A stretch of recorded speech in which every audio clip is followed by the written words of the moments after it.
हमारे सभी तीर्थ स्थल जैसे जगन्नाथ का मंदिर, बद्रीनाथ, हरिद्वार, मक्का मदीना आदि आदि ऐसे स्थल हैं जहां पर कोई संत रहते थे। वे वहां पर अपनी भक्ति साधना करके अपना भक्ति रूपी धन जोड़कर शरीर छोड़कर अपने इष्ट देव के लोक में चले गए। तत्पश्चात उनकी यादगार को प्रमाणित रखने के लिए इन तीर्थ स्थलों का निर्माण हुआ। तीर्थ स्थानों की पूजा न करके वैसे ही संतों की तलाश करो जो शास्त्रों के अनुसार पूर्ण परमात्मा की भक्ति करते व बताते हो। श्री कृष्ण जी कहा करते थे, वेदों अनुसार साधना करो और इन देवी देवताओं की पूजा मत करो, ये कुछ नहीं दे तुम्हें। तो वहां इंद्र जब देवताओं की पूजा बंद कर दी तो इंद्र का आगे शिकायत हुई, देवताओं ने कंप्लेंट करी। तो इंद्र फिर चला सबक सिखाने के लिए कि हमारी पूजा छोड़ने वालों के लिए कितनी आपदाएं आएंगी। तो इस उद्देश्य से उसने ब्रज को डुबाने की चेष्टा की थी। और श्री कृष्ण भगवान ने वो क्या प्रमाण दिया था, क्या सबक सिखाया था इंद्र को, और क्या शिक्षा दी थी वहाँ के ब्रजवासियों को कि इन देवी देवताओं की पूजा नहीं करनी, इवन इंद्र की भी नहीं करनी। देवता तो फिर बात की बातें हैं, केवल वेदों अनुसार साधना करो। अब ये ना बता इंद्र वो पूजा करा वहाँ इन्हीं की सारी देवताओं की, वहाँ पर अपने आत्माओं वो तो एक जैसे यादगार हैं, वो तीर्थ जैसे गोवर्धन पर्वत है, वो याद ताज़ा करता है कि ऐसी घटना घटी थी। उसको कोई देखने जाता है इस उद्देश्य से कि सचमुच यहाँ ऐसी घटना हुई थी और वो प्रमाण है। वो तो एक विजिट है, वो पूजा नहीं है। और केवल ये जाते हैं, प्रत्येक वर्ष जाएंगे वहाँ माथा टेक फेरी ला कर आवाएंगे, उस तक कल्याण होगा। 15वें दिन जाते हैं कई तरह, यहाँ तक श्रद्धालु हैं। और फिर उस तालाब में नहाएंगे तो कल्याण होगा, कोई बात हुई है। फिर या गीता वेद तो फेल हो गए, जो जोड़ में नहाते कल्याण होगा, तो हद होगी भाई। यदि वो कल्याण का मार्ग होता तो गीता जी में कितना थोड़ा बहुत प्रमाण होता उसका। 18 अध्याय हैं, कोई 2-4 अक्षर नहीं उसके अंदर।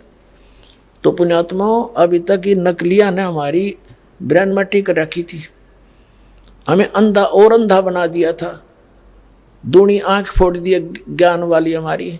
तो अब इस दास को सेवा मिली है इस परमार्थ के काम की।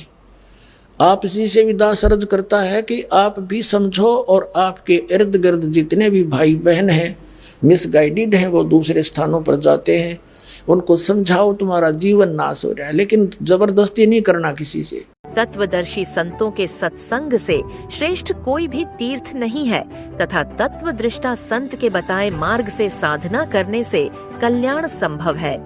तीर्थ, व्रत, तप, दान आदि व्यर्थ प्रयत्न है। तत्वदर्शी संत के अभाव के कारण केवल 4 वेदों में वर्णित भक्ति विधि से पूर्ण मोक्ष लाभ नहीं है। अब क्या बताना चाहते हैं कि गीता और भागवत पढ़े न बुद्ध शब्द ठिकाने नु, और मन मथुरा दिल द्वारका नगरी कहाँ फिर बरसाने नु। देख कांडले द्वार रखे हमारे से।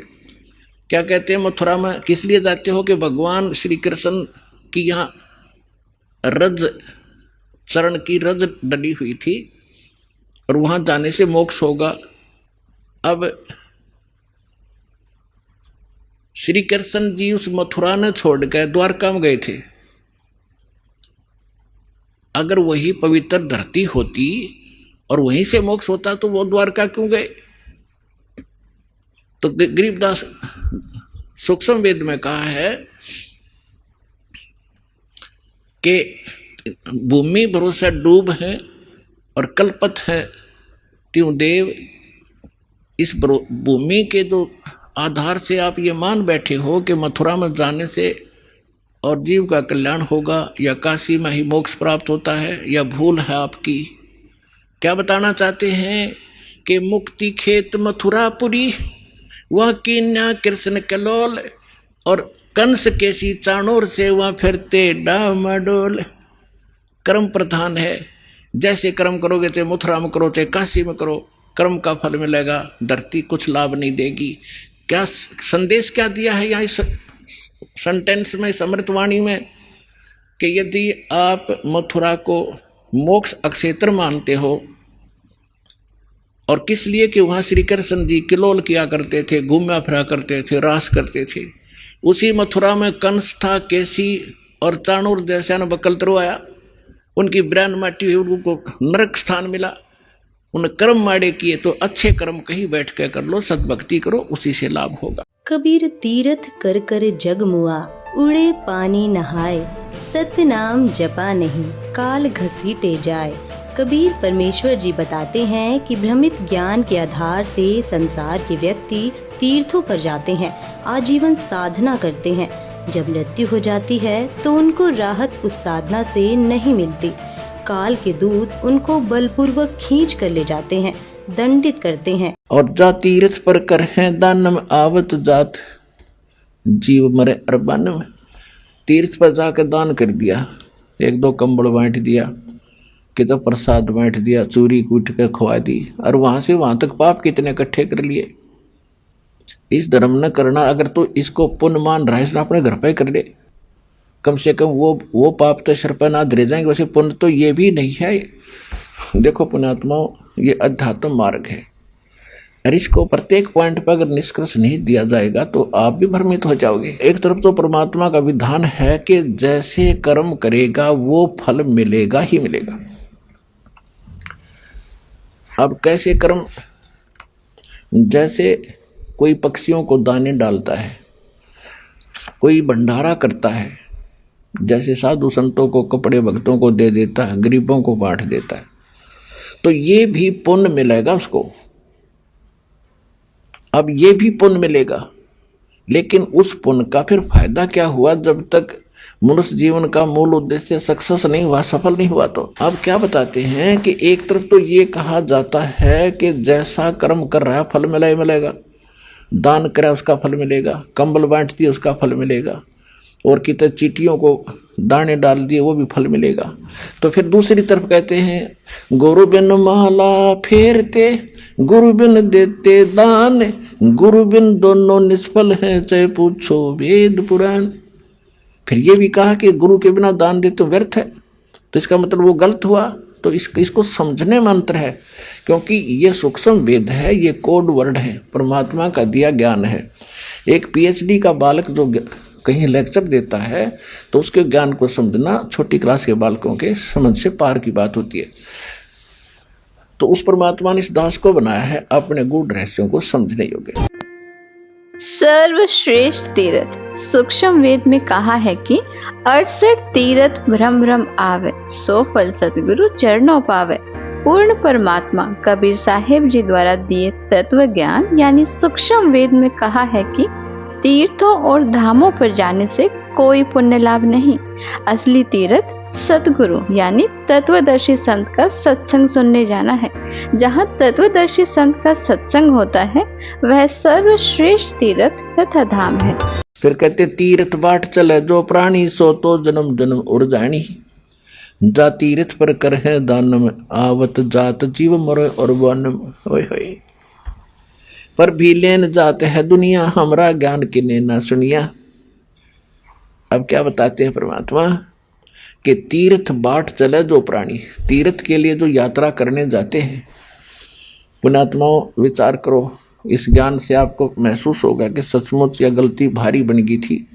जैसे हम देखते हैं अब तो क्या करते हैं, सावन के महीने में और कावड़ लेते हैं ये बोली आत्मा भ्रमित, और पैदल आते हैं।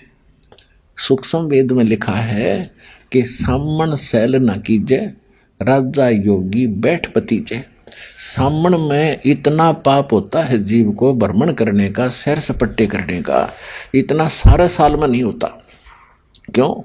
क्योंकि सामन में आप देखते हो छोटे मोटे कितने जीव जंतु उत्पन्न हो जाते हैं और सब भर जाती है पृथ्वी। और उस समय में ये कावड़ लाने की शिक्षा दे रखी है, तो वहां से लेकर वहां तक अरबों खरबों जीवों को मार डालते हैं। तो यहाँ परमात्मा कहते हैं कि तीर्थ बाट चले जो प्राणी, बाट माने यात्रा, जो तीर्थ यात्रा पर जाता है सो तो जन्म जन्म उर्धानी, उसके तो इतने पाप इकट्ठे हो जाएंगे असंख्य जन्मों तक भी वो भोग्य पार उसके पूरे नहीं होंगे। क्या बताते हैं कि जो तीर्थ स्नान करने के लिए जाता है, तीर्थों पर जाते हैं, वो तो जन्म जन्म में फंस गए, इतने पाप इकट्ठे कर लेंगे वहां तक। वहां आने और जाने में। ओहो ये भगवान, तीर्थ बाट चले जो प्राणी, सो तो जन्म जन्म उलझानी। जात पर भी लेन जात है दुनिया, हमरा ज्ञान किने ना सुनिया। ये पर भी लेने के लिए वहां जाते हैं भोली आत्मा, कोरा पाप इकट्ठा करके लाते हैं, क्योंकि वो शास्त्र विरुद्ध साधना किसी भी पवित्र सदग्रंथ में कहीं पर भी इन साधनाओं का आदेश नहीं है, निर्देश नहीं है कि पर भी लेन जात है दुनिया, हमरा ज्ञान किने ना सुनिया। अपर भी लेने जाते हैं, स्नान करने जाते हैं तीर्थों पर। ये तीर्थ क्या है, ये तीर्थ क्या है, ये कैसे निर्मित हुए, इसके विषय में ब्रह्म पुराण में, ब्रह्मा पुराण में बहुत विस्तृत जानकारी है, और विष्णु पुराण के अंदर भी। उसमें क्या बताया गया है कि जैसे किसी संत ने किसी सरोवर के किनारे या दरिया के किनारे बैठकर अपनी सुविधा अनुसार, यानी जल की आवश्यकता होती है अधिकतर जीव को नहाने पीने वस्त्र आदि धोने के लिए, और साथ में फिर भक्ति करते हैं। उनके किनारे बैठ कर के उन्होंने अपने अनुष्ठान किए, जैसे भी उनको गुरु मिले, जैसा भी वो अध्यात्म मार्ग से परिचित थे, उस आधार से उन्होंने वहां भक्ति करी बैठ के। और वहां से जो साधना उन्होंने की, उस साधना अनुसार अपना शरीर त्याग करके वो चले गए उस लोक को, उस स्थान को प्राप्त कर गए जहाँ की उसने साधना की थी। अब बाद में उसकी यादगार में उस महापुरुष ने वहाँ शरीर तो छोड़ना ही होता है, उसकी यादगार बना देते हैं। और फिर शेष जो जनता होती है वो उससे प्रभावित होती है, क्योंकि वो साधना करते करते अपनी उस पूंजी में से अन्य किसी को आशीर्वाद, दुआ या बद दुआ दे करके वो प्रभावित अवश्य कर लेता है, जिस कारण से वहाँ की जनता, आसपास की जनता उस साधक से बहुत प्रभावित हो जाती है। उसके बाद उसकी मृत्यु के उपरांत वहाँ एक उसकी समाधि बना देते हैं, वहाँ पूजाएं शुरू कर देते हैं, और फिर उसको वहाँ उसके मत्था टेकने लग जाते हैं, और उसको तीर्थ नाम दे दिया जाता है। शुक्र तीर्थ कैसे बना? श्री ब्रह्म पुराण लेखक कृष्ण द्वैपायन अर्थात व्यास जी प्रकाशक गीता प्रेस गोरखपुर पृष्ठ 167 से 168 पर भृगु ऋषि का पुत्र कवि अर्थात शुक्र ने गौतमी नदी के उत्तर तट पर जहां भगवान महेश्वर की आराधना करके विद्या पाई थी, वह स्थान शुक्र तीर्थ कहलाता है। भृगु ऋषि के पुत्र शुक्र ने गौतमी नदी के उत्तर तट पर साधना की थी, जिस कारण से वह स्थान शुक्र तीर्थ नाम से विख्यात हुआ। यदि कोई उस शुक्र तीर्थ में केवल स्नान व वहाँ पर बैठे कामचोर व्यक्तियों को दान करने से ही मोक्ष मानता है, वह ज्ञानहीन व्यक्ति है। परमात्मा की साधना जैसे शुक्राचार्य ने की थी, वैसी ही साधना किसी भी स्थान पर कोई साधक करेगा तो शुक्राचार्य को जो लाभ हुआ था वह प्राप्त होगा। तीर्थों से संबंधित अन्य जानकारी प्राप्त करने के लिए जरूर सब्सक्राइब करें हमारा यूट्यूब चैनल।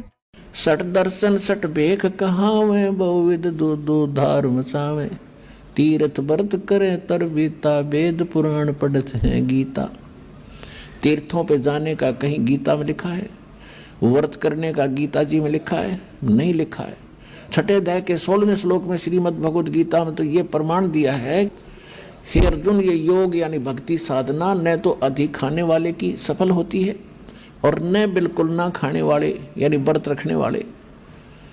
जैसे एकादशी का व्रत रखते हैं तो उस दिन कुछ नहीं खाते हैं, जल आचमन करते हैं, तो वो साधना गलत है, वेद गीता के विरुद्ध है। और तुम व्रत करते हो तो इसको कहते हैं, गीता अध्याय नंबर 16 के श्लोक नंबर 23 में कहा है कि शास्त्र विधि को त्याग कर जो मनमाना आचरण करते हैं उनको न तो कोई सुख होता है, न उनकी गति होती है, न ही उनको कोई सिद्धि प्राप्त होती है, अर्थात यूजलेस।